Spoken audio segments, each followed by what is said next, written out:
Hello everyone, this is Flame here, and today this is a short tutorial on how to make fabric patterns for Five Nights at Freddy's heads. Let's begin. So, for this video, I'm going to be using this part of Bonnie over here's ear for the example, but you could obviously use this method on literally anything, including the head and jaw, which I actually did, and it's just a good way to do it. So here's how I make my patterns. First, you're going to want a roll of cling wrap, and you're going to want to cover whatever piece, and I do mean every nook and cranny of that piece with that cling wrap, so let's do that. Alright, so since I'm working with a smaller piece like the ear here, I only needed one big piece of cling wrap to cover the entire thing. But if you're working something like a big head here, then you're obviously going to need multiple pieces of cling wrap to cover all of it. So next you're going to want to stiffen that cling wrap, and what better way to do so than duct tape? This stuff is so handy for many things, including patterning. So next you're just going to want to take your duct tape and cover all your cling wrap in that duct tape. Let's do it.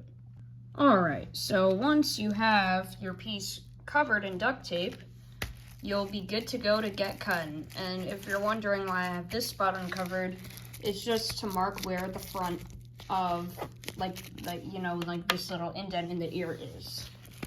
But now what we are going to do, we are going to trim off all the excess material that we don't want.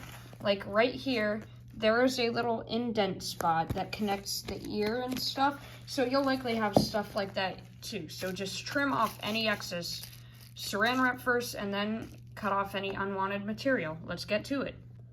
All right, so now we have cut off all material that we don't need. So now it's a lot more accurate to what it's going to look like when it's covered in fabric. But how are we going to actually make this fabric? Well, what we need to do is we need to find a way to flatten our stencil that we've made, and then trace it onto our fabric, cut it out, and glue it up. So how are we going to do that? Well, the first thing we're going to do is we're going to find a way. If you can just pull it off as is, that's great. You should do that. But with what I'm working with here, I can't just pull it off. So what I'm going to do is I'm going to cut a line straight down the middle so that I can pull off. So I'm going to do that right now. All right, so I've just pulled the piece from the stencil. So now we need to flatten this. And to flatten it, you're just going to cut a bunch of slits into it until you can press it flat. So literally just use your scissors, cut some slits. Don't completely cut it in half though. Make sure it all remains as one piece. And then we'll go from there. Let's go. There we go. And so now we have our stencil flattened. So now you can go on to tracing this onto the fabric, cutting and gluing the seams. And the seams, by the way, will be these slits that you cut.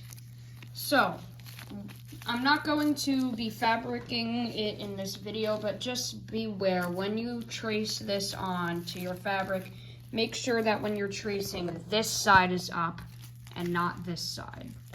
This is so that when you flip it inside out to put it on, it won't be like upside down. So thanks for watching this tutorial. Sorry it was a little short and I didn't really show much, but I hopefully got the point across to you all. Thanks for watching. Goodbye.